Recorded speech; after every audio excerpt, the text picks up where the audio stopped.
Nah, tentu salah satu yang menjadi problema UKM adalah bagaimana akses terhadap pembiayaan.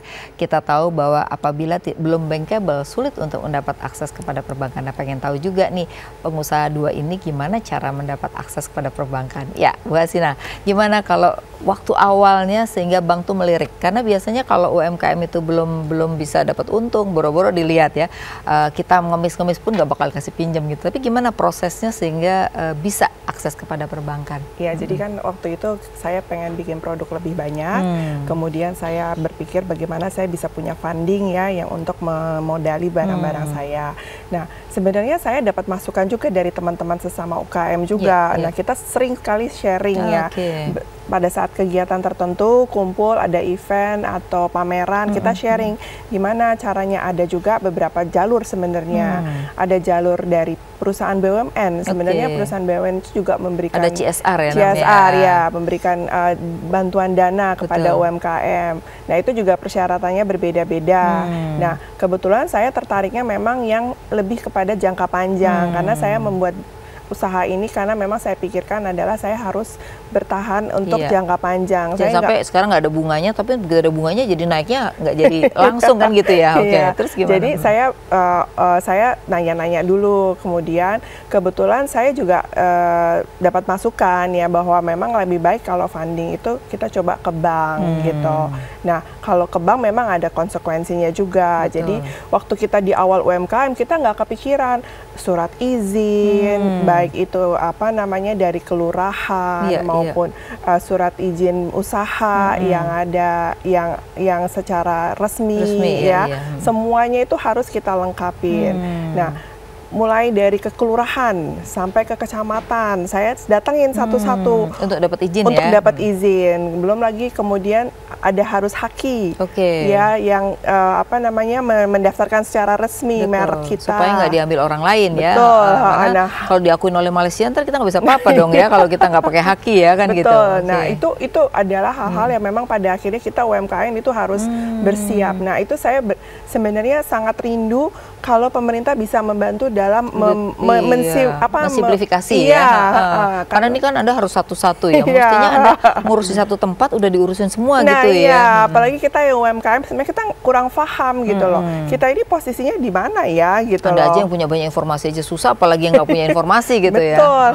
Nah, takutnya juga akhirnya ada yang pembiayaannya mahal, ada karena saya dengar ada yang waktu bikin hak itu bisa sampai mahal sekali. Saya kok cuma segini ya, apa karena saya urus sendiri atau dia melalui saya juga pakai kurang calo gitu ya kayak gitu Bu. Terus akhirnya begitu Anda itu usahanya bentuknya apa? Kan harus ada firma, ada koperasi. Nah, Anda pakai apa? Nah, akhirnya saya karena kebetulan saya waktu itu sudah mau berjalan lebih cepat ya, dengan adanya bank saya juga tahu ada konsekuensinya. Nah, makanya saya terus terang saya langsung mau membentuk PT karena kebetulan saya mau masuk ke dunia retail. Nah, setelah itu karena kalau saya mau masuk ke dunia retail, Anda masuk ke toko aja mau jualan dimintain segala macam kan. Betul, nggak akan mungkin saya hanya berupa cuman surat-surat yang nggak resmi gitu. Jadi PT itu digunakan untuk tadi ya masuk ke retail tadi ya. Itu awalnya ya. Gitu. Nah, kalau Ibu gimana Pak Bu Muslim, punya pengalaman nggak waktu dapat pinjaman terutama di yang formal yaitu bank? Kalau tadi kan baru PKK ya, kalau PKK tuh ya Ibu tahu tiap hari jadi dikasih pinjam, tapi begitu udah masuk bank gimana Bu? Ngalamin nggak? Dalam hal ini mungkin saya termasuk yang bersyukur karena bank itu hanya sampai pinjaman 50 juta. Kur ya, pakai kur ya Bu ya? Itu dan sempat bangkrut gitu. Sempat bangkrut, itu boleh diceritain tuh Bu, gimana? 50 juta itu bangkrut karena saya berpindah produksi di Lampung. Karena permintaan banyak. Harapan saya di Lampung waktu itu singkong kan murah.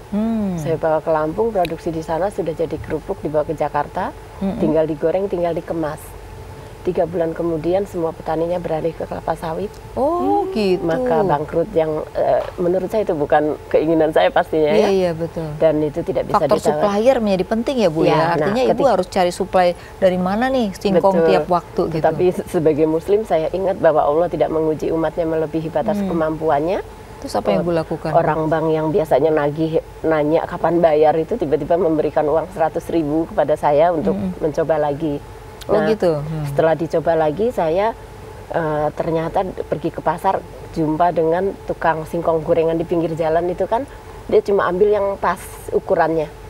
ujung-ujungnya yang tidak pas itu kan terbuang. Dibuang. Nah, terus karena itu terbuang, ternyata dengan singkong murah bisa punya keuntungan lumayan. Dalam waktu itu seminar buat saya sangat berarti. Kenapa sekarang saya mau menjadi pembicara seminar? Karena banyak sukses menolong juga dari saya. Seminar ya. Betul. Jadi ketika saya seminar di salah satu universitas tersebut, saya ditanya apa masalahnya modal gitu kan. Nah, dengan mengolah singkong yang murah tadi. Jadi Ibu ngambil bekas-bekasnya tukang gorengan tadi ya? Ujung-ujungnya gitu, kualitasnya bagus, sudah bersih, sudah dikupas. Nah, dengan dikasih modal 12 juta rupiah, dalam waktu 1 tahun. Sama perguruan tinggi itu? Iya. Dalam waktu 1 tahun saya melunasi Bank BRI 50 juta. Nah, disitulah saya nggak tahu diundang TV One, sudah pernah Metro TV, pokoknya tak terasa. Hampir kelurahan Jakarta itu hampir saya sudah pernah masuk semua.